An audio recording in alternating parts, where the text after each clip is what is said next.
All right, welcome to Mixed Media Podcast, a weekly podcast dedicated to all things about art. We like to talk about, our respective fields: music, filmmaking, video games, but also, anything that kind of touches on art. Philosophy, business, whatever. So, if it has something to do with the arts, I talk about dance a little bit too. So, pretty much if there's something you're interested in the arts. We've got it on our podcast at some point in our really long history.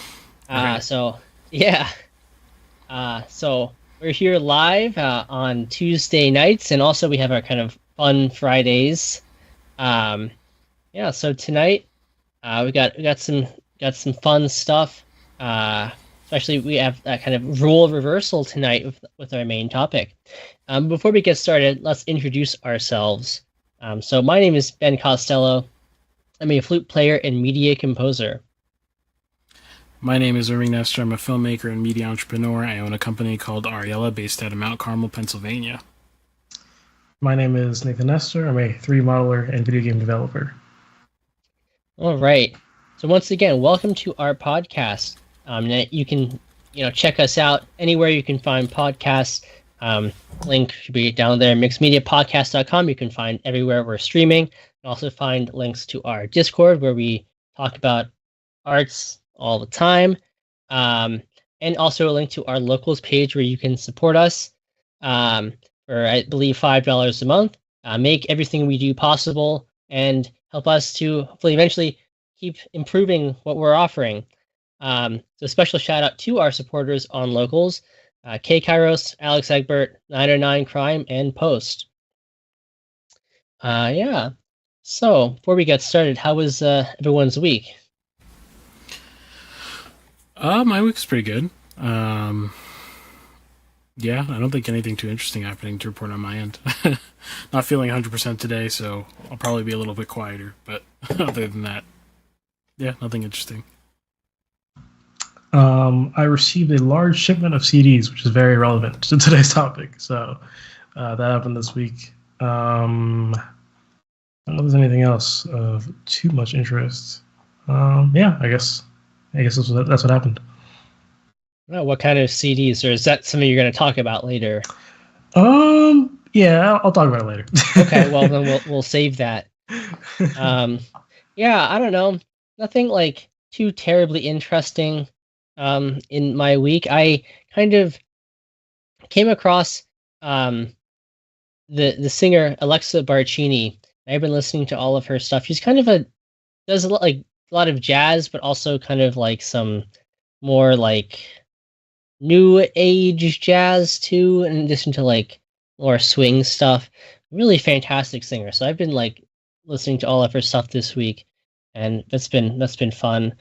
Other than that, I don't know, nothing terribly notable. I've just been like really tired since the weekend where I went to this conference at the Archdiocese of Baltimore, and that's a long story in and of itself, but it was quite interesting, but also I just I felt quite tired since then. So I don't know. Nothing terribly notable on my end. News. Anything interesting in the news in our respective fields?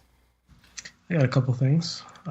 So for one, with MiHoYo, I don't know if I'm pronouncing that right. I've seen the names many times, but it's the developer behind Genshin Impact and something they made before that, Honkai Impact and stuff like that. They apparently are number 12 on some list of, largest private companies at a $23 billion valuation. I don't know how they came up with this number.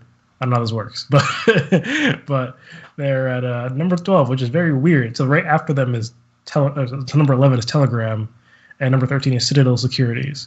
So I don't know how they got to the sphere, considering I didn't even think that Genshin Impact was a thing that I knew it was still popular. I think it was still that money making. So as far as I can tell from this top 15 list, it looks like it's the only gaming thing here. At least the explicitly gaming thing here. So that's kind of crazy. But yeah, other than that, Ubisoft is doing two weird things currently. So first off, they are having a server test, they call it, for X Defiant, a game that I did not know like still existed. Literally, I would assume this game came out. I remember playing the alpha test like ages ago. I think it was like a public test, but there's an NDA on it. So I don't know if I ever talked about it, but yeah, it was okay. The concept of the game was kind of cool. It was sort of taking various Ubisoft IPs and smashing them together in an FPS multiplayer FPS game. So there was like The Division, and I think there's Dead Cells as well, and Ghost Recon characters and whatever, and technology stuff like that, which is kind of cool. But apparently April 19th there'll be another test. I don't know how long this thing's been in test. I don't know what's happening. I feel like it's been like a year since I played it. So that's interesting. And aside from that, Ubisoft is doing something a little bit crazy. So they own the Crew series. It's a racing game, and as with many Ubisoft games, especially the modern ones, when you're playing it, even if you're playing it like alone in single player or whatever, right? You're actually playing it. You need internet to play it. Like you're playing it on their servers. It's very strange, but yeah, that's the thing. And so the issue is, when Ubisoft doesn't want to pay for the servers anymore, right? They have to get rid of them, and then you can't play the game at all anymore, even though there's a lot of single player content. That's what happened with the Crew. So people are very upset because they said they were going to stop supporting the Crew. They made it so you can't no longer buy it anymore, and they pulled the servers. So you can't. And not only did they pull the servers, you actually can't even open the game if you own the game. So yeah, and people are very upset at that, especially because people are like, okay, there are people who will, who are technologically savvy and will try to make their own, like, I don't know, replacement servers, question mark. I don't know the feasibility of this. This sounds like a great undertaking. but yeah, saying, it is also kind of, we'll go into my topic of why I buy CDs, by the way. These cannot be revoked unless someone physically rips them out of my hand. So there you go. Yeah. Interestingly, I don't really know much about this, but I've heard a lot this week. I guess there's the official trailer for Star Wars Outlaws, I think is what it's called. I believe it's Star Wars Outlaws. Yeah, and I've heard it's been quite controversial, in part because I think people are just tired of Ubisoft and their practices, and also for other game elements as well. But I don't really know. I just know that it's been pretty controversial. The trailer anyway. It's gotten a lot of really negative reactions from the Star Wars fan base. So I haven't seen the recent trailer.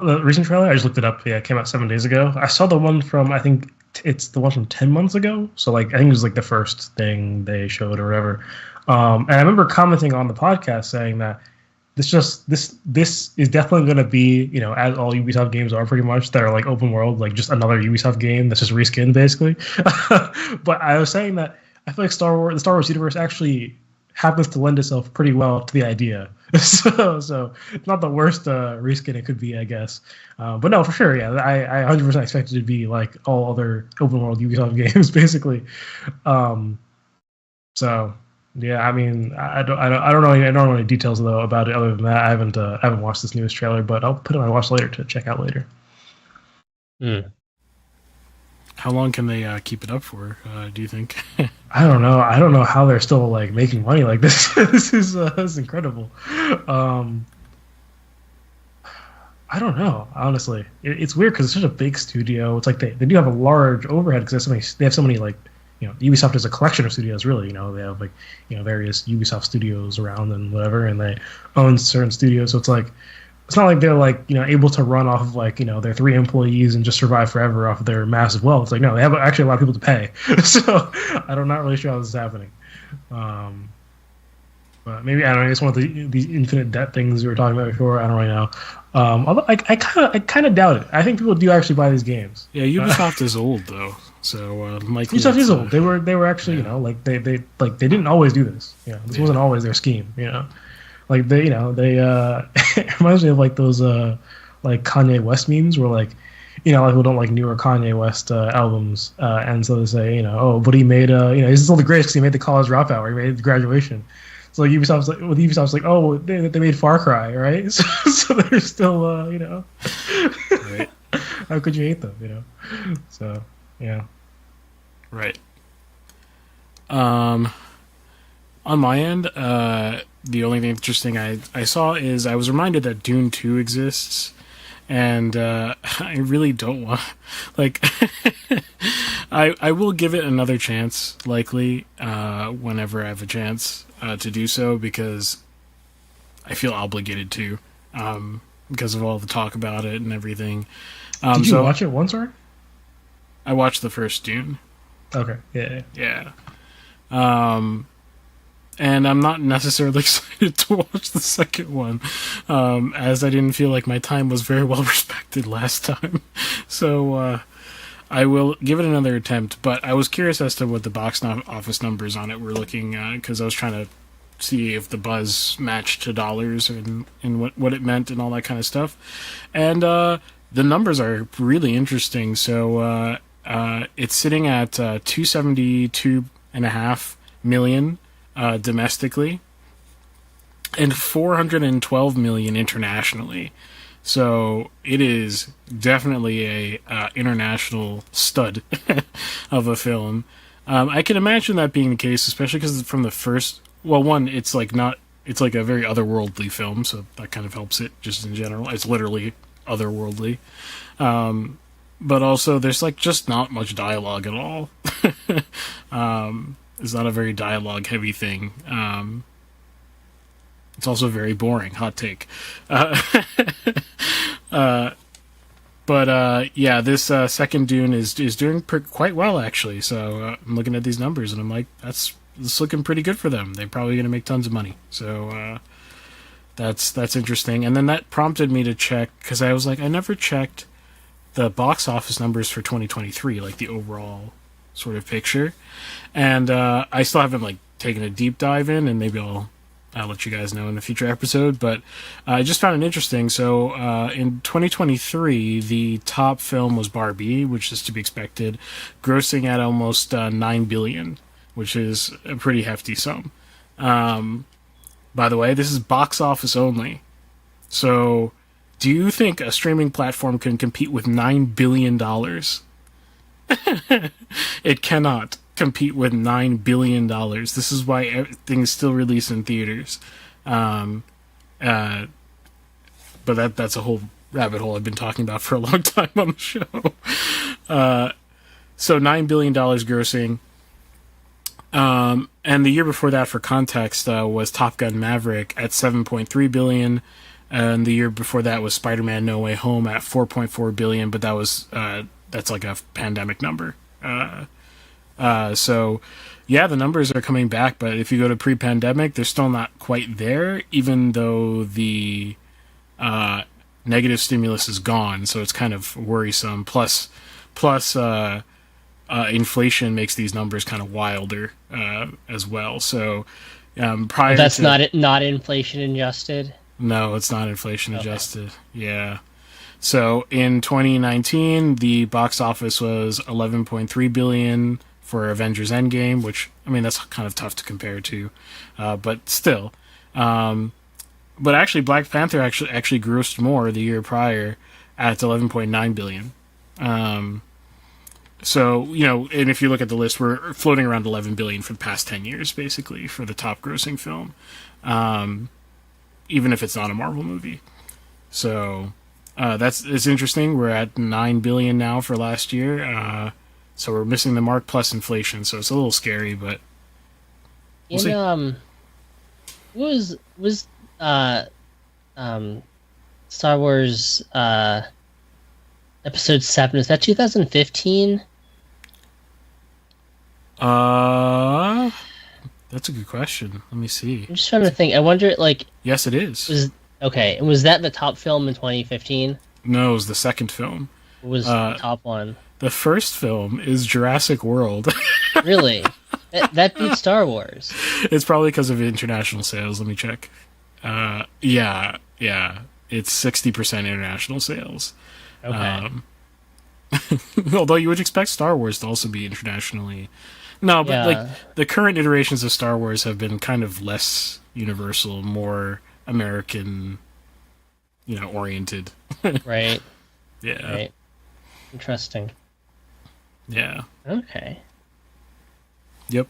Oh, and last thing is I'm noticing some interesting things in the release schedule. I was checking that as well. And a lot of Studio Ghibli films are re-releasing in theaters. Like, it looks like once a month is kind of the schedule, which is cool. And we've got some Star Wars re-releasing as well. Yeah. And they're So both wide releases, which is interesting. Yeah. It's the 25th anniversary of The Phantom Menace. Ah, This okay, year. that's why. That's why. Yeah. Okay, that makes sense. Yeah. Mm-hmm. But other than that, nothing interesting on the schedule. Okay. Yeah, I actually thought about trying to go see The Phantom Menace in theaters. Mm. I mean, I don't know. I've never seen it in theaters. I was 3 Yeah, why years not? old when it came out, so eating myself a little bit. But Yeah. yeah, so it would be cool to see that with John Williams' score and kind of classic score of Duel of the Fates and whatever, and in theaters. So Yeah. yeah. Well, for music, the biggest thing that I'm aware of, the big kind of scandal from a few days ago with the New York Philharmonic, and I'm not really going to go into detail about it because it is definitely not PG or even PG-13. But basically, the some really really awful things that some male members of the New York Philharmonic did to some female members has kind of come to light, and then but apparently they were fired. These guys were fired, but then did some binding arbitration decision. The judge like reinstated them so they can't be fired again, and whatever. It's quite complicated, kind of disturbing stuff. But that has kind of been the news of a classical music world because New York Philharmonic, one of the most illustrious musical organizations in the world. Yeah, but obviously not necessarily the healthy. Well, that's an understatement. A very unhealthy culture, and so yeah. That's kind of in that news kind of engulfed the classical music news cycle past few days. So if you're interested, I'm sure you can look it up and like read all the details. And I don't want to get into, like I said, not PG or even PG-13 material. But if you are interested, you can go look that up. Otherwise, yes, it's just know it's a pretty big scandal. Dang. Yeah. Yeah. So that's all I have. Yeah. So I guess that's our news and intro segment. So I guess we're gonna go to Nathan, and I'll let him introduce what he's going to talk about. But this is a note, this is kind of part one of our role reversal sort of thing. We had originally intended to do on April 2nd as kind of an related April Fool's Day sort of thing, where we each would cover someone else's normal topic. But for various reasons, that hasn't materialized. So we're going to let Nathan kind of talk about music today. All right. Yep. Now, which which stinger should I use? Music, right? Yeah, I guess it'd be very strange if we said gaming and I started talking about music. So. All right. Well, here's the mixed media first. Here we go. Mixed media movies. Oh no! I used the exact wrong one. Welcome to Mixed Media Movies. Oh, well, no, I gotta redo that. That was an epic fail. All right, let's try again. Mixed media music. Welcome to Mixed Media Music, the segment of the Mixed Media Podcast where we talk about music, believe it or not. If you're watching this in a segmented form, segmented? Is that how you say that? Segmented? segmented form. You're gonna be saying, "What the heck is going on here?" You're not Ben. True. If you, yeah, today is a weird day where I'll be doing music because it's a 2-week late April Fool's switcheroo thing. So I'll be talking about why I stopped listening to American rock, why I sort of outgrew it. For the most part, not entirely, and why I import CDs from Japan now. So, yeah. Before we start, I guess we should reintroduce ourselves. So, my name is Nathan Nestor. I'm a video game developer and 3D modeler. My name is Irving Nestor. I'm a filmmaker and media entrepreneur based out of Mount Carmel, Pennsylvania. I own a company called Ariella. Hi, I'm Ben Costello. I'm a flute player and media composer. All right. Yeah, so I guess let's just get into it.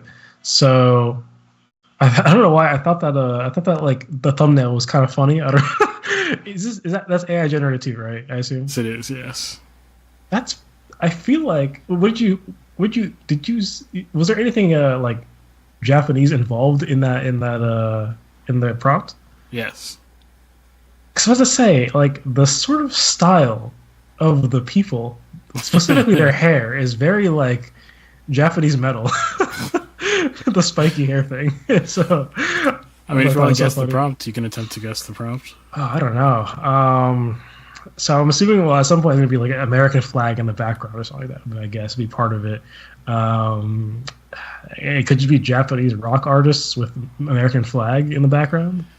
Yeah, you're not going to get it because it didn't really end up doing. I was going to say like Japanese rock invasion or something like that. That's closer. Oh. It took a very abstract approach to J-rock bands stomping on American flag. I mean, I suppose this is a lot more respectful. Hey, I'm trying to catch people's attention. You know what I mean? Like, you know. Yes. But this is kind of aggressive in a way. I don't know. Yeah. Well, yeah. So, I guess I don't know what to. This is weird because I don't talk about music usually. So I'm like, where do I start? What am I doing?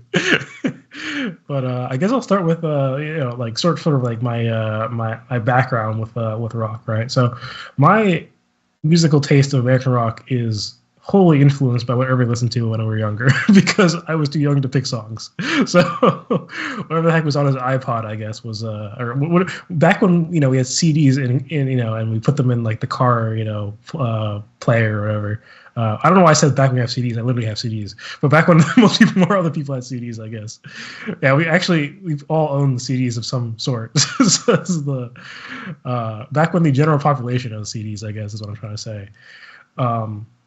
I listen to rock, and so it's interesting because on my phone I still have because a lot of songs are bought on iTunes, and I still using the same like iCloud account or whatever from then, so I still like own these songs from from ages ago. There's like Linkin Park, there's Red, there's Flyleaf, there's Seether, there's various rock bands, and it's interesting going back to them occasionally and like I remember that song from like 2 decades, or not 2 decades ago. 2 decades ago, I'd be 1 year old. A decade ago and a half, or something like that. I don't know.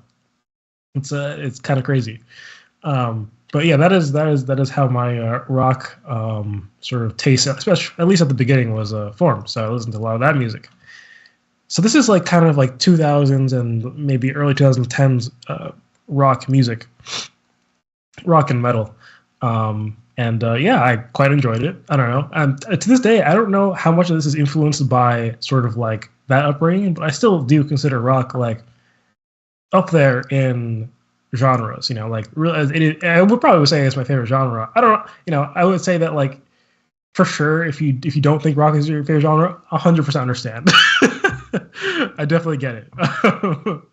But I don't know. I don't know. I think I really appreciate it's really interesting how with such a finite set of instruments, right? Because typically in rock, right, you have sometimes you're a vocalist, sometimes you don't, right? And typically you have a bass guitar, and you might have 1 or 2 other electric guitars, and then you have a drummer, right? A drum set. And the amount of variety you can do with just those few those few instruments is kind of incredible. Part of that is, I think, to thank for electronic instruments, right, and the fact that you can make guitars sound different as well, and also drum sets can be totally customized, right, to sound. You have one person's drum set might sound pretty different from another person's drum set. So there's that as well, and obviously, I guess the vocalist also sounds different, of course. So yeah, there's so much range, despite the sort of very large common denominator of stuff going on in rock, which is kind of cool. But over the years, I kind of phased out of rock and American rock, because I was only listening to American rock. I guess minus System of a Down. I don't know, which is I think Armenian. But I phased out of it because I kind of got jaded with it. And I think that's a very common story with a lot of rock enthusiasts and rock listeners. I don't, not to sound like a snob, I guess. a lot of rock listeners just kind of got kind of jaded with it. It started to sound very samey, very I don't know, we're really singing about the same things and kind of using the same chords over and over and over again.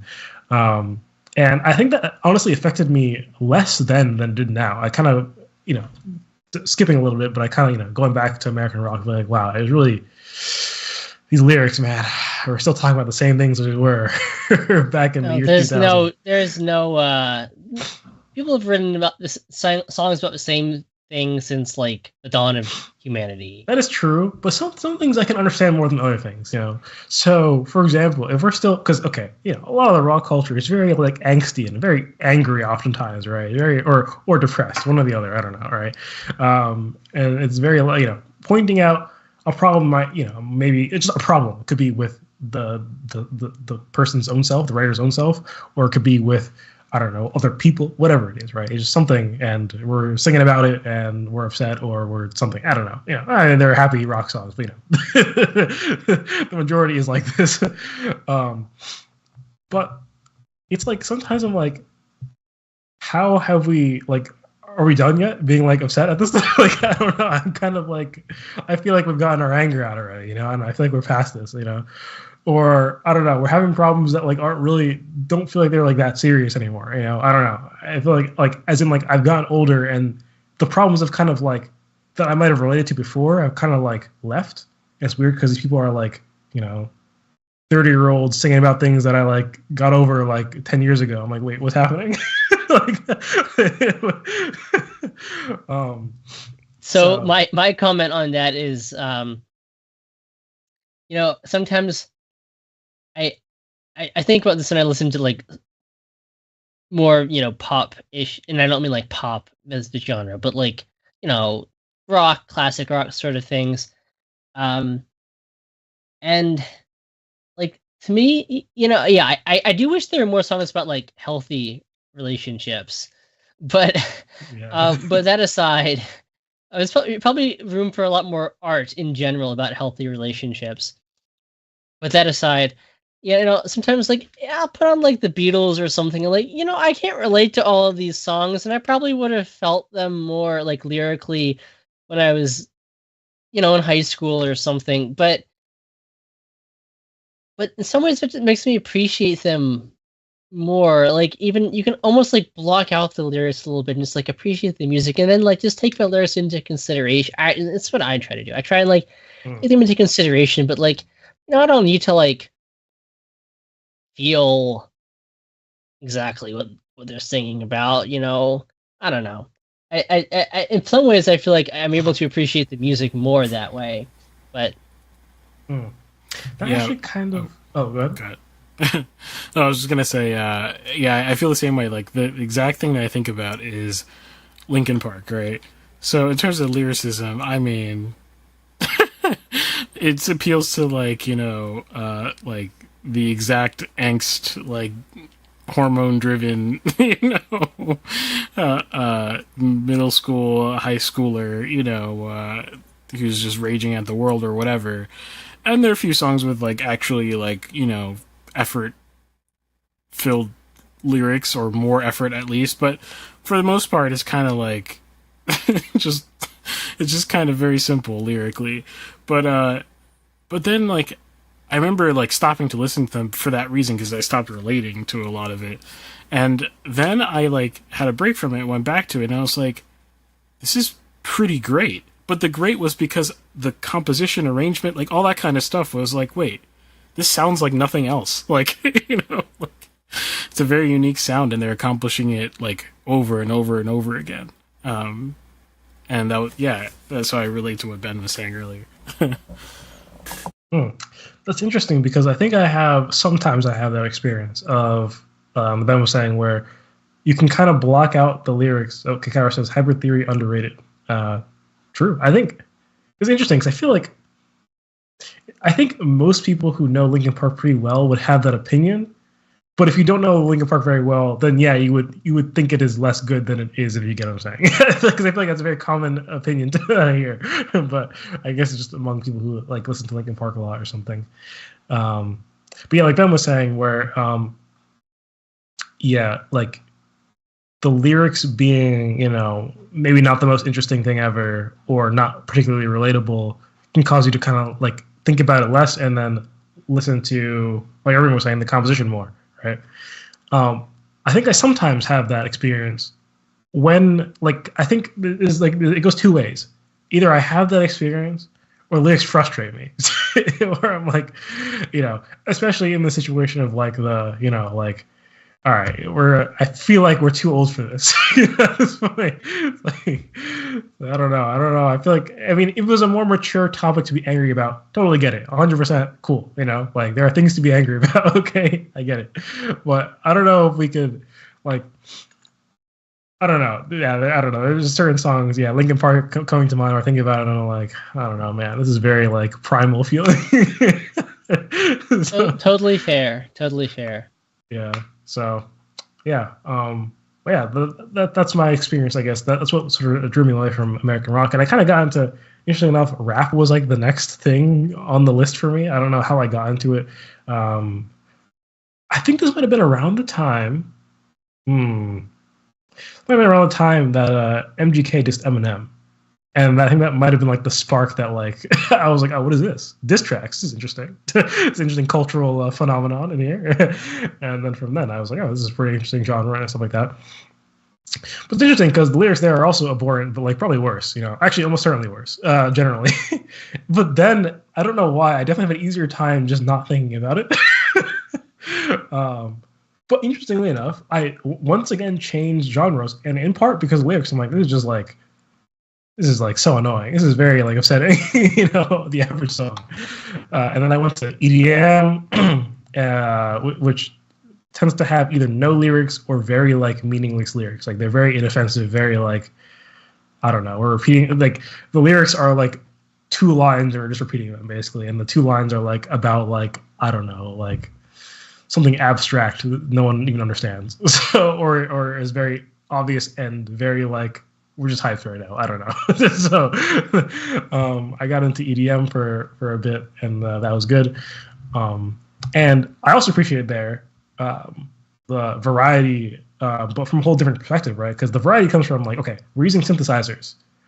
A synthesizer can sound like anything, A synthesizer can sound like another instrument, So there's a whole level there, but I still wasn't, I guess, satisfied. I don't know. It was very repetitious, I mean, that's kind of, so EDM specifically, to differentiate it from the rest of electronic music.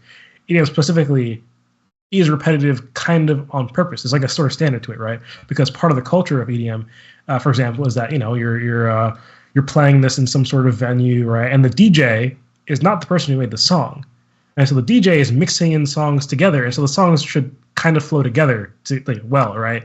And so in order to make it easy, well, the songs kind of just sound somewhat similar. They all have the same or relatively similar BPM. It's like a specific number. I forget what it is, but like it's like, that's like the standard, and then it's like it can deviate, obviously by some amount. But we're typically in a major key. Deadmau5 kind of like was somewhat revolutionary because he used the minor key, right? It's a very strange thing to think about. It's like, why do people like him? Oh, he's EDM but in minor. Why? Because that's a weird thing to do if you're trying to mix songs together. I mean, obviously you can mix a minor song after a major song or whatever, but if you're a DJ and you just, I don't know, like I don't know the quality of DJs. I'm sure there are really great ones, right? But some of them, I don't know, maybe questionable, and they just want their major songs. So just try to do their job and get out. But yeah, Dead Mouse made things in minor key, and that was revolutionary, which is very interesting to me. So, but yeah, there is still a lot of repetition in EDM, and it wasn't really it wasn't truly fulfilling me, I guess. And so I think I might have just received like a random recommendation on YouTube for some song called well, okay, here. I'm assuming what happened was YouTube might have decided to recommend me Japanese music because I listen to Japanese soundtrack music from various Japanese, works, whatever. And so I guess it was like, oh, you listen to rock sometimes, and you listen to Japanese soundtrack music. Why not try Japanese rock this time? So it recommended me the song called "A Million Times" by My First Story, featuring Kelly. There's 2 versions of the song. One of them does not feature her, so I listened to the one that featured her. Like I don't know, they redid it, and she just did some of the verses. So, listen to that, I was like, wait a minute, this is really good. And there's a recommendation off of that video. I think it was for, I might be getting this order wrong. I think it was for a Trident song called "Continue." Listen to that, and I was like, wait, this Japanese stuff is kind of good. And then from there, there was a bandmate song called "YOLO." I listened to that as well. I was like, this song sounds very unique, actually, and very not repetitious, and not with the American style, And so I was kind of interested in that those 3 songs kind of started the whole rabbit hole of going down the Japanese music stuff, so Japanese rock stuff. Now, I will say, so when people think about Japanese rock, I like to separate this from Japanese rock that is an anime. Japanese rock that is an anime has a very particular style, typically. Not always, but there's very particular, like opening music that is rock typically is a different style than the music that I listen to, interestingly enough. It's a lot lighter typically, I think, but not like soft rock. I don't know how to explain it. Like it's like it's like characterized by like less distortion and lighter vocals, I guess, would be something. I don't know. It's hard for me to I'm not a music guy, so it's hard for me to put words to these ideas. I just can hear it. I'm like, oh, this sounds like it's from an anime. So, Kakairo says, "Eating the East ending theme, goated." Full Metal Alchemist Brotherhood season 1 opener, goated. I feel like I've heard the opening. I don't remember what it sounds like, but I feel like I've heard it. I don't remember what I thought about it. Maybe I don't know, but I have not heard of the Eden of the East ending theme. The Chainsaw Man ending theme, I think the first one, it's very good. It's very simple, but it's very good.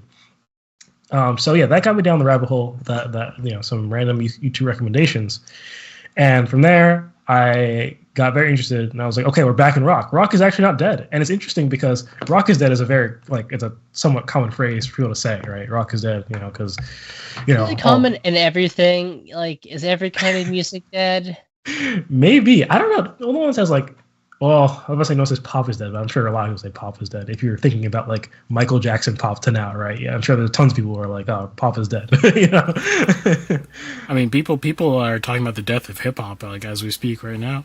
Okay, yeah. I don't know. I guess dead. Opera is dead. Classical music is dead. I guess I fell into the trap. I don't know. I fell into the truly American or truly rock is dead. Okay, but American rock is surely dead. Currently. That was That was actually true. It's pretty bad in the United States, at least. Yeah, a lot of the the good well-known bands like Linkin Park have stopped performing for one reason or another, right? And or some of them still kind of exist out there, but Evanescence still exists. They still make albums. No one talks about them, but they still make. They do? still make. Yes. Evanescence still makes albums. Yep. What? Yeah. So, I have not listened to the newer albums because I just don't want to. I'm scared. That's why I don't know what. I can't I can't imagine that it would. After all this time, they could hold a candle to their first album. What's the first album called? Fallen. Yeah, we've talked about before. Yeah. Its influence on my young life, my young musical life. But if you have they evolved into something completely different? Because if not, are you really going to improve upon that sound, or are you just going to kind of be imitating that forever? I don't know. I don't know what's going on. But now imagine this. Imagine Amy Lee, like, 15 years older, singing about the same things. See, I'm going to go listen to this as soon as we finish the show, because I'm curious what that sounds like. Yeah, I don't know. Let us know if it's worth listening to or not. I remember seeing it at a Barnes and Nobles. I saw I think, well, I don't know if it's the newest album anymore. I don't know. This was like 2 years ago, so maybe it's still the newest album. I don't really know.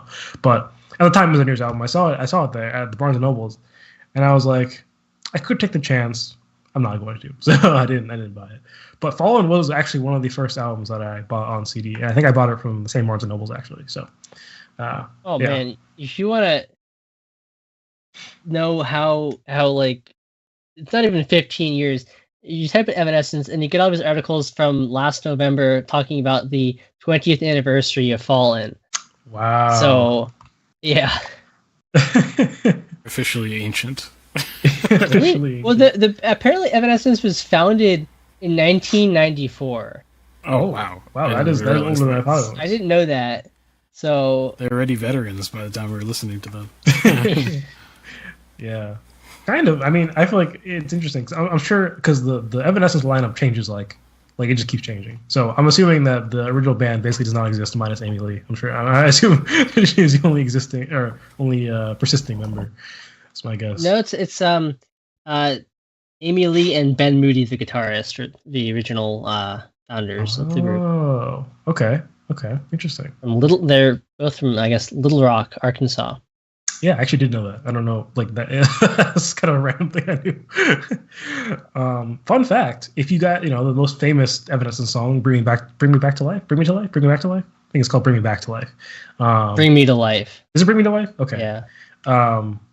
With that, I can't remember that guy's name. With the guy who's like not in the band, who like has vocals on it, who's not Amy Lee. Fun fact about that. So like, I think the story goes that the record label was like, the people aren't gonna like this song or something, or this. I don't know if it was this album or this song or something like that. We gotta add this guy. We gotta add a person to this rap verse. You gotta add it in there. You gotta add some rap vocals in. Literally, I'm pretty sure the song existed like without him, and then he was inserted into the song. And that happened metal. to create one of the most known, or probably the most known song of Evanescence. So that is kind of crazy.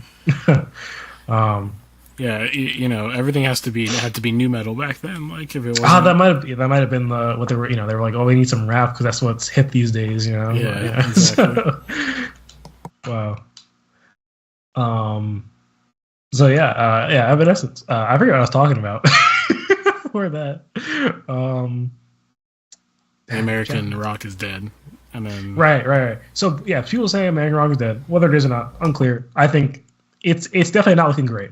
Okay, it's definitely not looking great. A lot of the classic bands stopped making music, and we're left with bands that sound very derivative or are like just. They seem like they just don't exist. Like there's just not many bands that are like popular too, which is interesting. But then you go to the Japanese scene. It's like, wait a minute, there are like actually a lot of people who like this music. Like a lot of people, it's like actually very popular. And people will say, oh, American rock is dead, but Japanese rock is actually like just like it is coming up. And this leads into what is called an event called. Let me actually look up when this thing is. It's called the. Well, it has a Japanese name. I'm not going to say it because I don't remember it. But it's called, in translation, is Girls Metal Rock Band Boom. That is the translation. I think that's what it is. Girls Metal. Is that it? Rock Band Boom or something like that? There's a Wikipedia page on it. I gotta find it. It might be in Japanese. I don't remember. But just for clarity, so that like. We know how old these guys are in Evanescence. Amy Lee was 13 when she and Ben Moody started this group. So wow, yeah, in 1994. When did Fallen come out? The 2003. Okay, so she was what? What did you say? She was 13. Yeah, so she's the end of December 1981. So she's like, and this is the end. So she was like almost 20. She's like 22. Okay. Yeah. It's actually still a little bit younger than I would have expected. I don't know why, but interesting. Okay.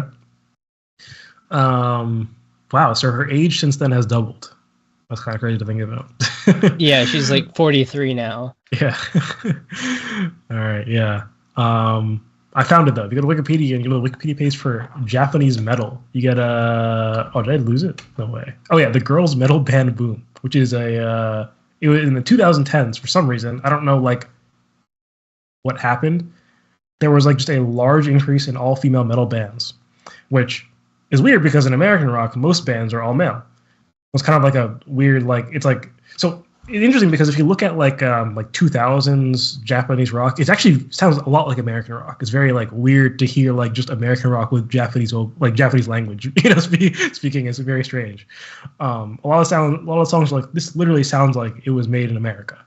But for some reason when you transition to 2010s, all the men disappear. It becomes women only for some reason, and then it just sounds different now. I don't know what happened.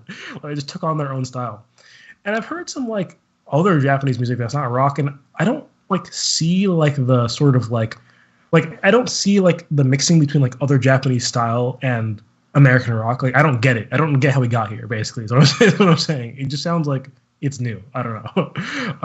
But I also am no expert in other Japanese music, so maybe it does come from other Japanese music styles, and I just don't see it. But that happened in the 2010s. And that led to a lot of large bands being created. The largest one is one I actually do not like. It's called Baby Metal. Do never look this up. Never listen to any of their songs. They're bad. So I remember hearing it and I was like, I guess not all Japanese rock is good. It's definitely an extraordinarily hot take because many people like them. I think they have a few good songs, and the rest of it is bad. So they're also what are called an idol band. Now, have you ever heard of like J-pop or K-pop? You've heard of idols, right? Which are like people who are in these typically large, like groups. Like what do you call? What's the popular one? The K-pop one. I don't know how to describe it. You probably know the one. Heard of them before, but I'm not gonna remember their name like on the spot. This bothers me. They're like massive. I don't know, like they do like league stuff, right? Is that what you're talking about? They do league stuff? I don't know. They've done like I don't know some other stuff. BTS. Oh man, that's what they're called. BTS, yeah. So yeah, it's like it's a mixture of like the idol stuff, which I already hate, mixed with rock. And so what that manifests itself in Japanese music is you have Japanese rock idol groups, which are like groups where there are no instrumentalists who are part of the group. They're all singers, and then the band takes like the rest of the band takes like a backseat. It's they might have a dedicated band. I'm pretty sure Baby Metal has like a dedicated band. They have a name, I forget what it is, but a lot of them is just like rotates members. It's like it's not like it doesn't really matter who they are, I guess. It's never good. I don't know why. It's never good. I've given so many chances to these idol rock groups. I don't know why. I think it's because I'm not really a big fan of pop in general, pop rock in general, like modern pop rock especially. And I think a lot of it tends towards pop rock, and a lot of like very like this is gonna sound I'm gonna say mediocre, but it's not mediocre because like these people are actually very skilled at what they do. They're a lot better than me, but mediocre, relatively speaking, I guess. Very like it's okay. Only here that's like especially interesting, especially good. It's just like I don't know, it's kind of whatever. So yeah, I'm not really a big fan. Kankara said Girls' Generation. I guess so. They just I don't know. They just appeared.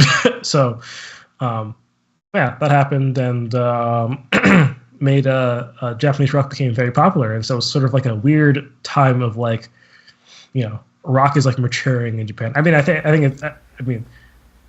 I I guess I don't know. It's hard to tell because we're so recent in history in Japanese rock. That's like kind of a new form of rock, I guess. So I don't know if we're like at the maturing point where like we're kind of done. This is like kind of like where we're at here. We're kind of. Carol said, "Oh, sorry, I was naming a K-pop group." Oh, Yeah, I didn't even know that was a group. Girls' Generation is a group. Yeah. I didn't know that. Yeah, I don't know if we're like, I don't know where we're at in the history of J-Rock. I guess it's still developing. So I don't know if we're like, I don't know where we're at yet. So it's kind of interesting to see that all unfold. But yeah, that's kind of my entry point into Japanese rock. Were you gonna say something, Irving, or did I? No, it was kind of off topic, but I was looking up Girls' Generation after you said it, and there are so many people in the group. I'm like, how do they? I mean, I'm sure they make obscene amounts of money, but the splits be crazy. They have to split it like amongst like 15 people. It's crazy. Oh, have you seen it? Oh, it's not big enough. I think there's one called was it called AKB48 or 58? What are they trying to have their own like reality TV show like cast? Like what is going on here? How are all these vocals on a song? I don't get it. Look up AKB48. This is a Japanese idol group. Are there 48 of them? It looks like it. I don't actually know. No way. It looks like they're like about 48. Oh my gosh! Yeah, there's like a billion of them. No, this is a TV show. It's not a band anymore. Yeah, this is so that it can be drama or something. I don't know, and they can have like headlines and whatnot or something. I don't know. It's too many of them. I don't know. I'm not in the sphere. I don't really know what goes on there. I do know they rotate members very frequently. Like they call it graduating when they leave the group or something. Yeah, that sounds like a TV show to me. Yeah, I guess so. It's like who's been voted off the island. Exactly. Yeah. Oh my gosh. See, that's reminded me of like the era when Disney tried to like do this. Like they've always had like the like Miley Cyrus's and whatever, but they have like, and they have like some attempts at like creating like groups somewhat artificially. There's like the Naked Brothers band at one point. No, you don't. Yeah, I don't know. I vaguely remember. I think I know what you're talking about, Ben. Yeah, there's something else too. Like what was? There's another group too. Like, and then they had like there's also like shows they had. Maybe like I don't remember. Yeah, I didn't really a lot of these attention. bands would have shows and stuff. Yeah. Right, like they're trying to like Disney trying to make like a star, like like manufacture them. Like Miley Cyrus is like that, right? Like wasn't she? Yeah. She Hannah positioned Montana. in her show. Yeah, right. Oh yeah, that's kind of weird. It probably messed her up a little bit, but Maybe. I don't think like the history of the people who graduated from those shows. I don't think has been that No, great it's on been pretty on bad. a personal level. Like I'm not gonna speak to the art itself, but I don't think a lot of them have like. I feel like a lot of them have kind of struggled in certain aspects of life. Yeah, so I hear it's gotten better, but I heard that back in the day it was very brutal, like the life, because like there'd be very strict rules, like you couldn't have romantic relationships, for example. Kind of crazy, definitely whack for sure, and things like this. So I heard it's gotten better now, but also like I'm sure it doesn't look great, like from an outsider's perspective. I don't know. There was like Victorious, and then it tried to make Selena Gomez into like a singer. She still sings, right? I think she still sings. sings. But like she wasn't. But Wizards of Waverly Place wasn't a music show. Not that I've seen these. Like my sister used to love watching these things, but they did that with like every there was an era where they just took random like people from these shows and like, okay, but have you tried singing yet? Made them sing. And it's okay if you can't sing because we have auto-tune. All right. Like there's definitely like Miranda Cosgrove like songs out there. I'm sure they made her say something. Aside from the opening to iCarly, obviously, other things. I know. And by the way, just to clarify here, apparently AKB48 is 5 different teams, they call them. And so like one of them is like 18 members. The So like TV show. What did I say? Teams. It's a musical group. Like It's literally just a drama group. I guarantee. The teams are supposed to, fight each other or whatever. Who knows? I'm sure the producers get in there and cause drama when there is none sometimes. it's like WWE wrestling. Exactly. Did you know so and so said this about you? And then hopefully it just stirs the pot. see, now you're making me wonder. Like, how does reality? We're getting way off topic here. But like, how does reality TV actually work? It works like that. I don't know. I've always thought like this is weird. Like obviously reality TV is weird, but like it's like how much of this is like how much is scripted, I guess, and how much is like we're just beefing with people like randomly type thing. I actually listened to a long form interview of a producer who used to do MTV reality TV shows. It was very interesting because almost nothing is scripted actually. Now I have a hard time believing because he was trying to make it sound like pretty much nothing is scripted. And I've seen some things that look like 100. I couldn't imagine it being more scripted. But, in terms of just in general, what they do is they just cast. Like, casting is like the entire, industry, basically. So the casting directors in the reality TV world, they are paid ridiculous quantities of money to find the exact right people and to mix and match them in a way that would automatically cause interest, so to speak. And then if the interest is not high enough, the producers will literally gossip to cause the drama. Wow. Yeah, so it is manufactured somewhat, in a sense.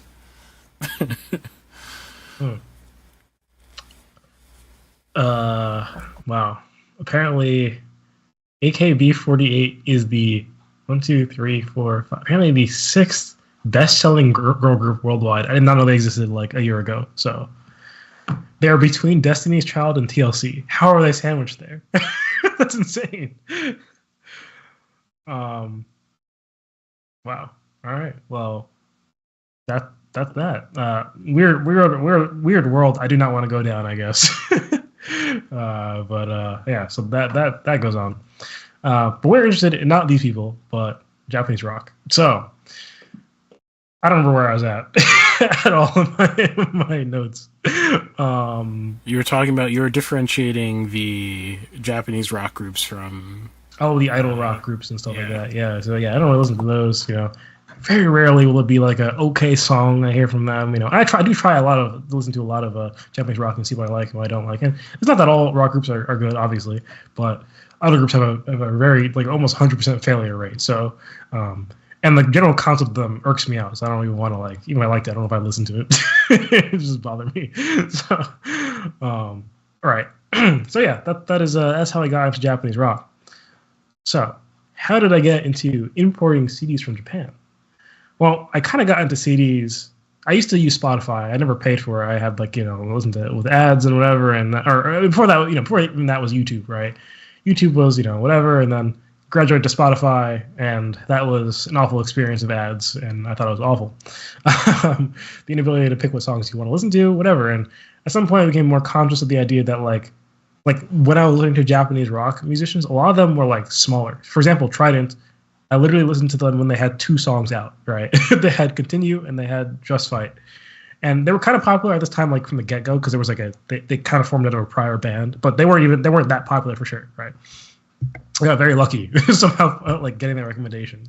So, we'll say after you shared with me some Trident music, it is some of the most fire music I've heard in my entire life. So I highly recommend. Maybe I'm over exaggerating a little bit, but I like the American rock scene doesn't sound or is not nearly as interesting as stuff that they're doing, even though they're super highly produced and easy to listen to in a sense, just like you kind of expect from like popular genres, but at the same time the accessibility doesn't stop them from being interesting, and that's awesome. So yeah, I think I would say that maybe they're my favorite. I wouldn't put them up there. If I said top 10 artists, I probably wouldn't put them up there. But if you're saying top 10 rock artists, It's questionable, maybe, but definitely they have a special place because like they are really that was the song. Continue was really the song. I was like, oh, this is good. This is good stuff. So there is stuff outside of America, so that got me into it.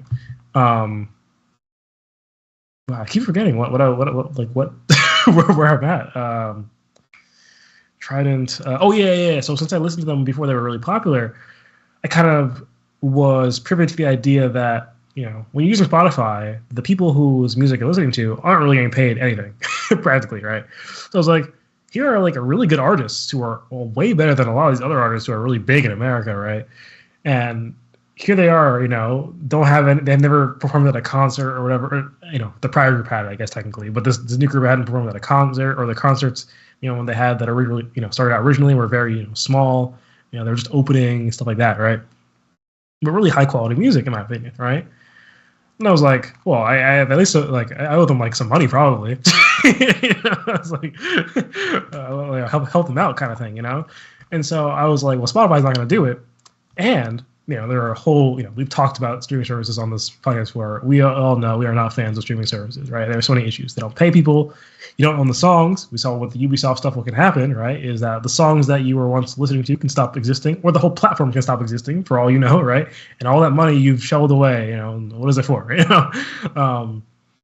I think people are like to think that the company is so big, but we talked about it before, right? It is a debt-driven company. The company doesn't make money, or makes very minimal money at least, and it's unlikely that they will ever make money, in my opinion, right? So we look at, and if we can look at old companies that we thought we know, or think about Vine, right? Vine, the viral streaming service, right? That was like TikTok before TikTok existed, right? The company actually had, I would say a more sensible idea than Spotify in terms of how you make money, right? They still went out of business. All those videos gone, right? You can find them on YouTube if someone, archived them and saved them and put them up there, right? But imagine you have to pay a subscription for Vine and then all those videos gone. It's tragic. So instead of paying subscription for Spotify, I'm paying a, say a CD subscription where every once in a while I buy CDs and I accumulate CDs. And at some point, I just have so many CDs that I can listen to whatever I want to, basically, and no one can take them away. And I actually support the artists. Assuming you have, something that will actually play the CDs. Right. Well, so I'll get to what I do about that later. But I'll get to that later. I started with I bought a before I bought a CD from Trident, I bought a shirt, and I think I just bought a shirt. Yeah, I bought a shirt, and then eventually I bought an album, and I kind of got into the CDs that way, or how do you support artists and retain the things that you own and stuff like that. So, and also there's actually something nice about the sort of physical art of a CD as well, right? It's physical, I don't know. I know it sounds very weird, I guess. It doesn't make people there's something different about using a CD than streaming bits over the internet. I don't know. One thing I heard about, was it from this podcast? Maybe you said this, Ben? I don't know. Maybe I'm totally putting words in your mouth. Maybe there's someone else. I don't know. Someone was saying something about listening to music on physical media, that one thing it does is that it makes the experience more intentional. You putting the record on the player. I don't know if you said that or that was someone else. I don't know. I probably might have said something like that. Yeah, I mean, you are relinquishing some control, compared to your Spotify, right? Right. Yeah. I listen to these 10 songs, whatever, in the order that, obviously I could hit skip or something, or shuffle, I guess, in some function or some machines, but it's designed to be heard in that way, Right. Yeah. I've always been a very big album person, so Spotify definitely isn't good for that, because just unless you pay for it, you're just hearing songs in random orders. So I do like the aspect of it where it's I'm I'm sitting down and listening to the album, instead of I'm kind of scrolling around Spotify or YouTube or whatever and selecting random songs, and it's very inconsequential, I guess, kind of almost trivial feeling. It's very strange. I don't know how to explain it, but kind of adds value to what you're doing in a way. Even though like you're really doing the same thing, you're still listening to the music, but it's like the perception of value changes, I guess, which is interesting. So yeah, that is how I got into importing CDs from Japan. I have many like American CDs and stuff like that too, but I think a majority at this point, a majority at this point are definitely Japanese. And let me explain why. So, two things happen that make CDs uber cheap. CDs, believe it or not, are actually oftentimes cheaper than buying the digital version. It's crazy. It's absolutely insanity. So, typically, an album is $12, right? If you go to like Apple Music or whatever and you want to buy an album, it's most likely $12. A song is like $1.50 typically or something like that. If you want to buy them single, like a single song or whatever at a time. But the most bang for your buck is an album, usually $12. And it's interesting because it will not vary per quality of album, which is hilarious. It makes no sense to me. It's like you'll find the most like classic, well loved album ever, right? You'll find The College Dropout by Kanye West. And then like next to it you find like Jesus by Kanye West, same price. Why? I don't know. It makes no sense. You'll find average some person no one's ever heard of $12. It's really interesting. It's interesting because it's like that with video games too, and I'm sure it's like that with movies, right? Where it's like this rough sort of standard price and stuff like that. And by the way, people who say that this is too expensive, nonsense. Because think about it, you are buying a world-class album from a world-class artist from anywhere in the world. You have that option. $12 is nothing for 12 songs, 12 premium songs, right? Now, I know, obviously we can argue about who is a world-class, artist, whatever. But you can find one, that's what I'm saying, You can find one, you can buy their album for $12. That is crazy, With the convenience, being able to listen to it on your digital device wherever you are. Insane. Anyways, so I end up just putting my so the CDs that I buy, if you go to Barnes and Nobles, like they're getting rid of those things. You would get an album for $7, right? A lot of libraries are selling their CDs because they have large CD collections from people when people used to rent out CDs, and well, people don't rent out CDs anymore. So what are they going to do with it? They're taking up space. The issue is with those ones they're used, but you could just look at the CD beforehand and see, okay, how scratched is this? And I found out recently that you can actually remove the scratches. I forget what it's called. There's a name for it. But I saw, so there's machines that you can put the CD in, and it'll essentially it sands the CD is basically what it does. It just removes a layer of the CD, and that will bring everything down to the scratches level if you get what I'm saying, so that everything's fine. I think there's a protective coating over the ridges in the CD that you can shave down. Those are where the scratches are actually, unless it's too deep, I guess, in which case you just can't do anything about it. You can do it yourself. I saw a really funny video where he just took sandpaper and he took a drill. He mounted the CD to the drill so it starts spinning, and he just put sandpaper on the CD. And it worked, which is really funny. It looked good as new, so you could do that as well.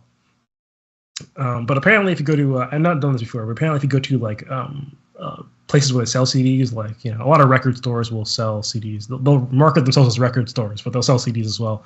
And they'll have you can ask them, hey, do you have a machine that can, I forget what it's called, get rid of the scratches, and then they'll charge you some small fee, a couple dollars, and then they'll do it for you, and then they'll give you the CD. So that is super nice. So, because you can, so if you combine that, the fact that no one wants them with the fact that currently Japanese economy is not doing well, the yen to USD conversion is insane currently.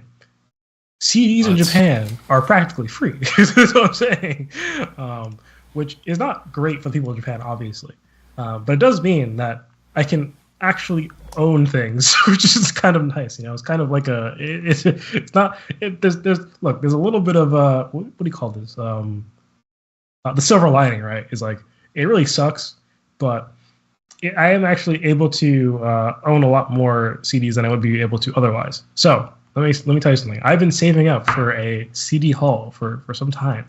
I spent $120 on a haul. I haven't bought CDs in months. I was saving up, right? I can't even physically carry the amount of CDs that I got out of that. You would think if it's $120, it'd be about 12 CDs, right? $12. I'll move the camera. I don't know if we'll see. This is gonna be very jank because the camera is my laptop. So bear with me here.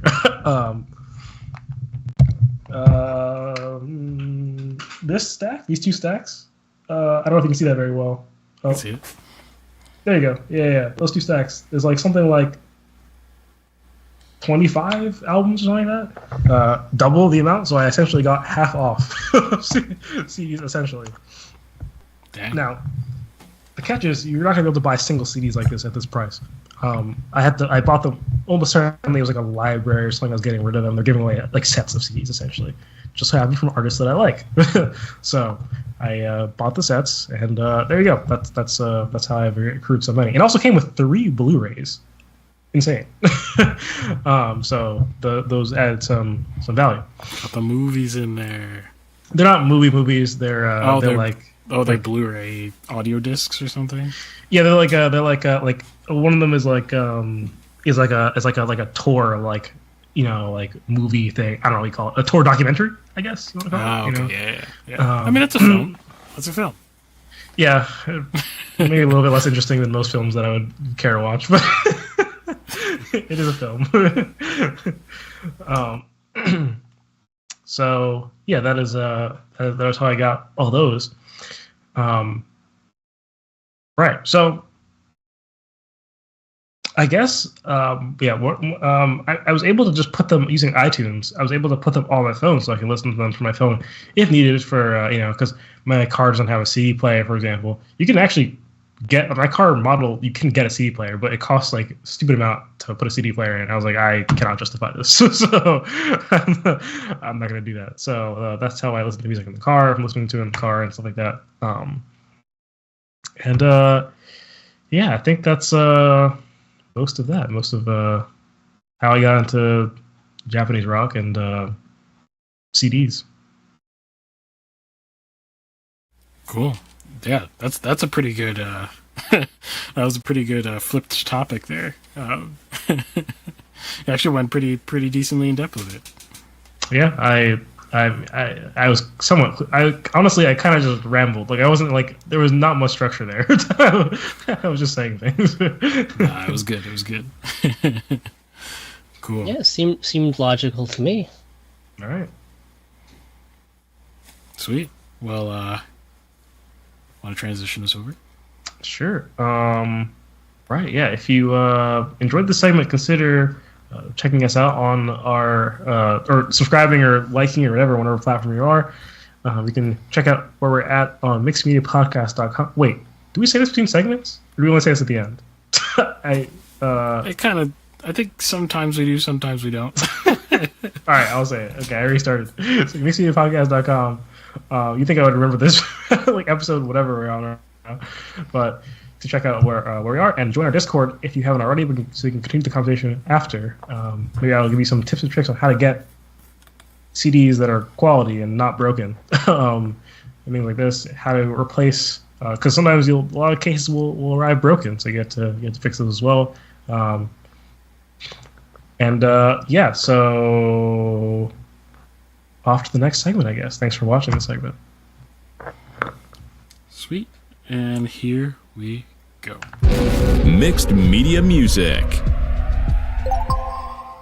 All right, welcome to Mixed Media Music Part 2. 2 in one night, right?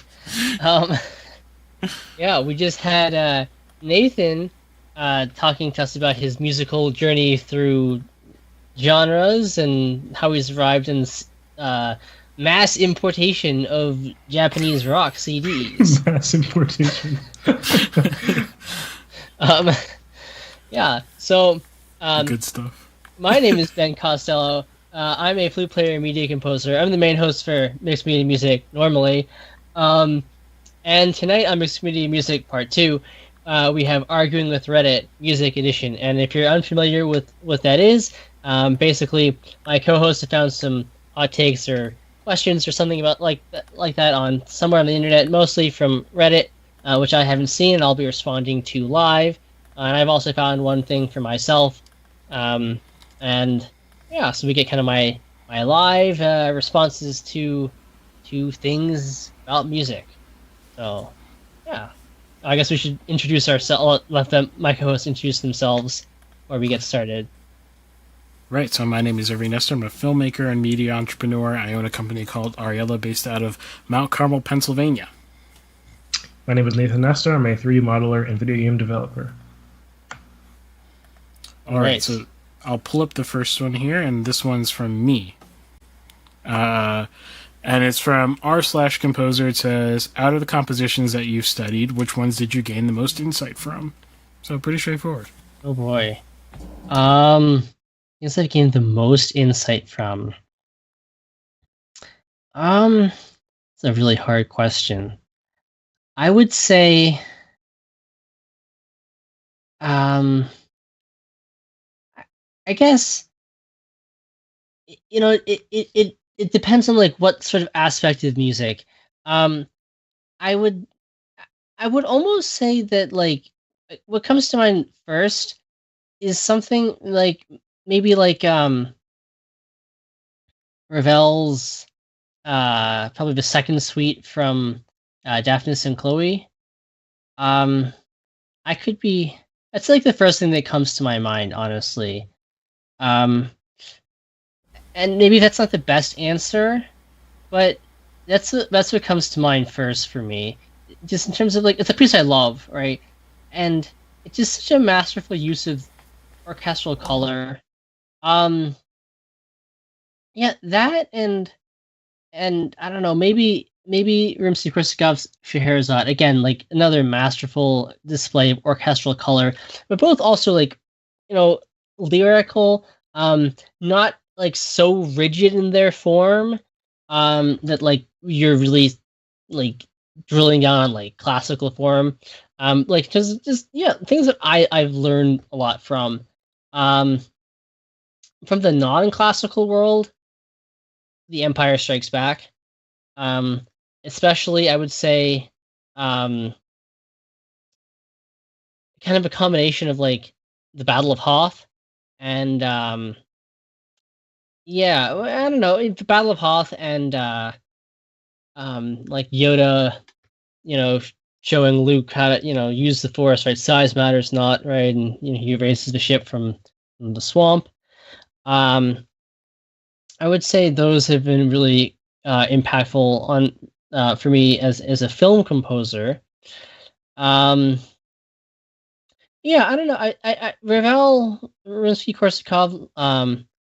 I think those are necessarily like the pieces that I don't think I would have said that when I was younger, but as I've kind of grown older, and really paid a lot more attention to like texture and color, but while also being melodic. I would say that those have been really impactful for me. Cool. Just to read a few comments. So we've got a Ravel. That's what I wanted to read it. Ravel. What does it say? La Tombeau de Couperin. Oh yeah, Le Tombeau de Couperin. Yeah, it's the question is the person referring to like the original piano version or the Ravel's orchestration of it? Would be another question. Big question. Really beautiful piece. I think I've mentioned Le Tombeau at some point on our show. Instead of I can't remember how many, like maybe 7 or 8 piano pieces, each dedicated to a friend of Ravel's who died in World War One.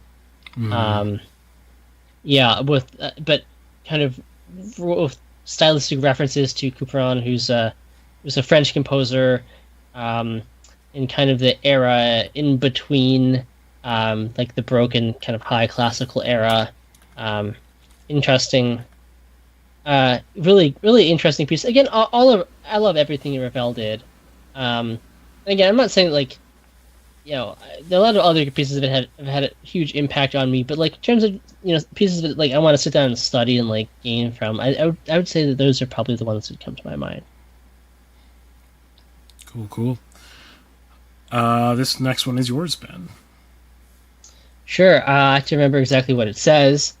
I think the person is asking, if I recall, about war. Does the person specifically say symphonies, or does it say war music? War versus anti-war Symphonies, yeah. And the person comments that, like, you know, they feel like in the 19th century there are a lot of pieces about war, but they tend to be almost more like propaganda, and a lot of them are not very good, and they tend to be like a lot of pieces that are kind of about, like, you know, effects, and like, oh, how can we make it sound like there's a cannon being fired, kind of thing.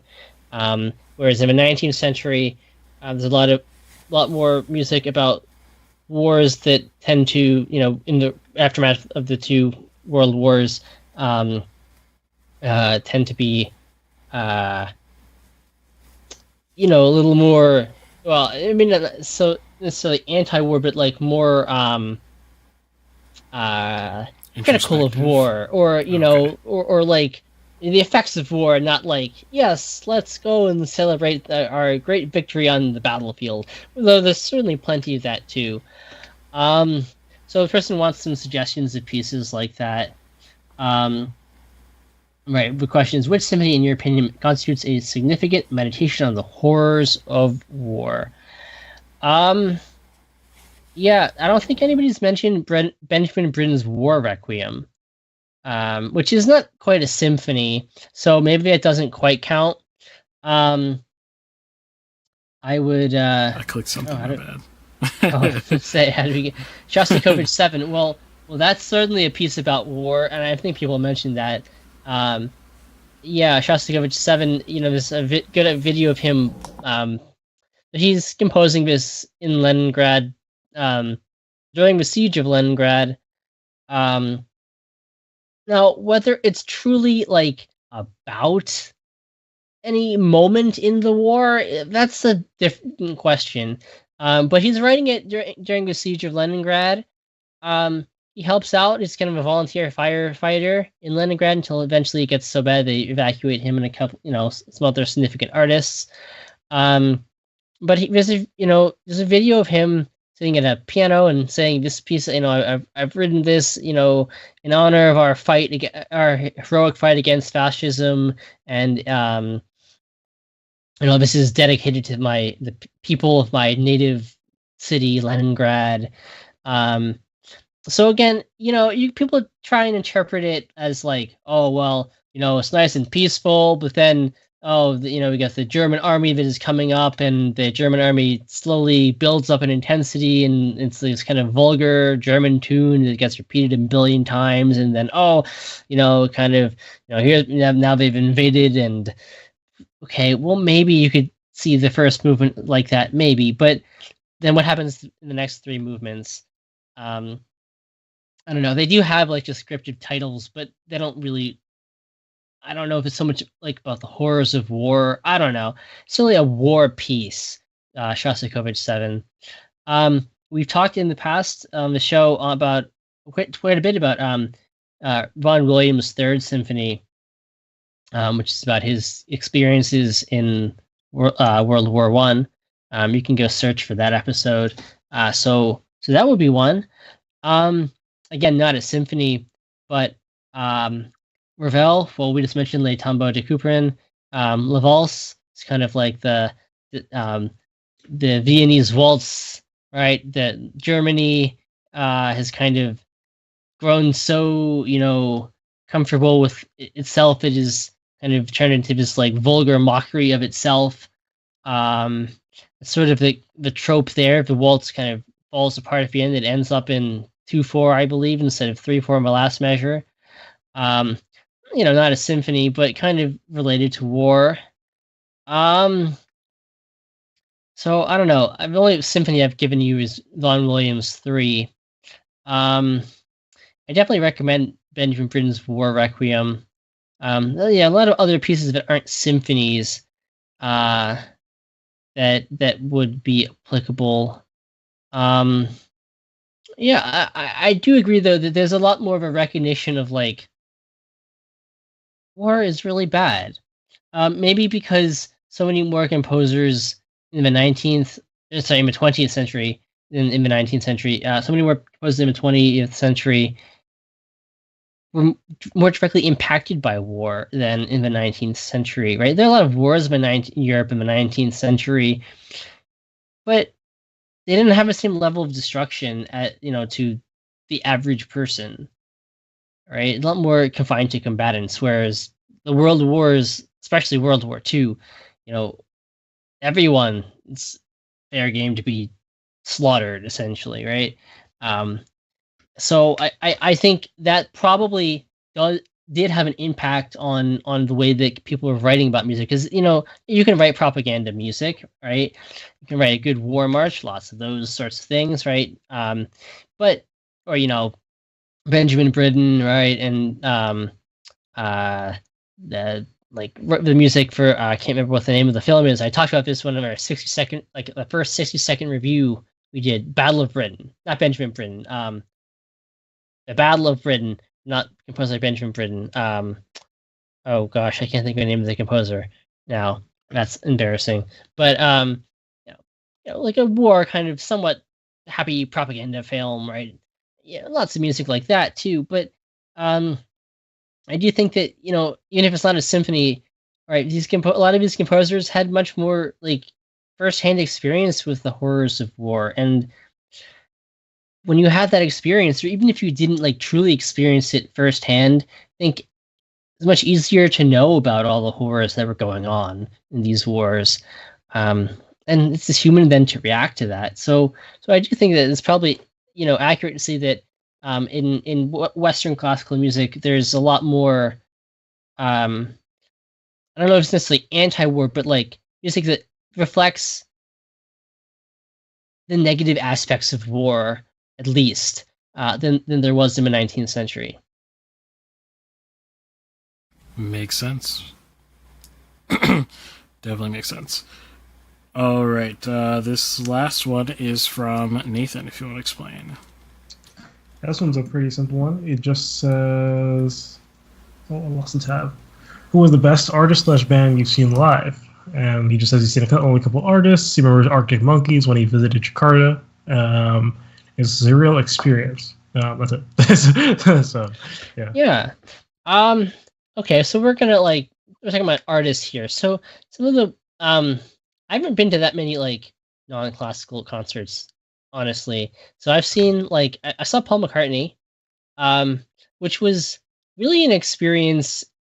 Not so much like I didn't think I love Paul McCartney, and the Wings and whatever, but it was an experience, especially like I was when they he gets up there and does like the 15-minute version of Hey Jude, and the whole stadium is singing no no no no no no no, right? I'm not going to attempt to do that on air, but it goes on for like 15 minutes or something like that. It's an experience to see that. But in terms of like pure artistry, just a couple of weeks ago I went with my parents to see Pat Metheny live. Great jazz guitar player. And I've really liked his music. I grew up listening to it. I'm not a huge expert on his music, and he has like 50 some albums over like the last 40 years.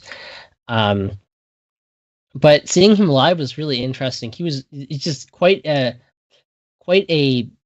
masterful musician in every sense of the word. And I thought it was interesting too that like some of the things he was doing, the way he was combining sorts of things, certain like tunes, classic tunes, like combining them. It really struck me as like it's very similar to how my musical mind these days works.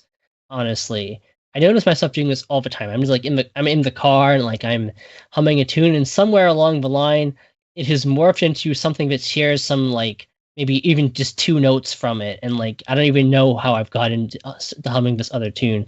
And he did a lot of that kind of stuff, and like oh, but it really like wow, but kind of similar to like how my own musical brain these days is working. That was cool. But I would say maybe the most transformative experience is probably when I saw the Beach Boys on their 50th reunion tour, which is I think back in 2012 or 2011. And I had known like some of the Beach Boys classic hits at the time, but I didn't really know the absolute genius of Brian Wilson. He's one of my favorite musicians of any kind ever. Really, like, I've gotten some ideas from listening to Nathan today about some stuff I want to talk about in the future. If it's not classical, we're going to talk about the Beach Boys. We're going to talk about Nick Drake. But man, so I didn't know Pet Sounds, and I didn't know Smile. And Brian Wilson very rarely performed, and he wasn't even performing on every one of the tour dates on that tour. But for him to come out even for a few minutes and play piano and sing a little bit, I don't think I quite recognized how special that was at the time. To see Brian Wilson perform live, someone who now I like have the highest musical admiration for. But also, something that was really special about hearing some of these Pet Sounds songs the first time with the band playing them, especially the one that really stuck out to me, was "I Just Wasn't Made for These Times." And I don't know, so I was probably, I guess I don't know, was I like a freshman or sophomore in high school? I don't remember. Maybe a freshman in high school.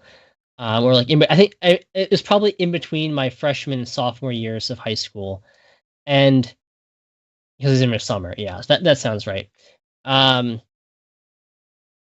And just like for one of like my favorite songs of all time, and to have never heard it before, and to hear it live as my first experience hearing it, like that just really stuck out to me. Like, wow, that is a powerful song, and like this spoke to like young teenager Ben, and it still still really speaks to me today. And so that was just a really special moment, and I don't know that that's ever going to be replicated. Just like my first experience of that song being with Brian Wilson himself playing on the piano and singing it, and like I'm a kid, right, and all these most of the people who were there like were young, when this stuff came out in the 60s, right? So, I didn't know this stuff, but like, so I didn't quite like understand the significance of it, but like just to feel that, like, wow, this is like a piece of music that is like speaking to me, and like in that context, it was really special. Super cool, super cool. Yeah, live music is something different for sure. Absolutely. Yeah. Cool. Well, you want to take us out? Yeah. Well, thank you for joining us on Mixed Media today for a double dose of mixed media music. Thanks to Nathan for that really great discussion of CDs and his musical journey to Japanese pop, or Japanese rock, not Japanese pop. Yeah, so thanks again for joining us on Mixed Media. Make sure you like, subscribe, comment. Let us know what you think. Right, you have hot takes for us to respond to. You disagree with us. You want to share your memories of a favorite performance that you saw. Let us know. Comment on our video. And also join our Discord. And yeah, check us out on our locals page as well, where you can support us. Again, thanks. Special thanks to Kay Kairos, Alex Egbert, 909 Crime, and Post for supporting us. And do we have a Fun Friday coming up this Friday? Oh, yes. So I will be doing a Fun Friday this Friday. I'm not exactly sure what I'll be doing. I attempted to open City Skylines 1 last time, and that gave me too much difficulty. It was entire Fun Friday trying to open City Skylines. And I don't really feel like dealing with the garbage again. So I might organize some time for us to, whoever wants to hop on, we can do maybe a finals tournament. That might be fun. Or I don't know. We'll see. But something relaxed. Well, check us out on our Discord. It'll be Discord exclusive. I guess it's 6:45, 6:30. 6:45, right? 6:45, yeah. 6:45 on Friday. So check out, join us, join our Discord server for that. If you want more information about that and access to that when it happens. Yep. Yeah. So once again, thanks for joining us tonight. Hope to see you. Yeah, see you next week or on Friday. Thanks for watching.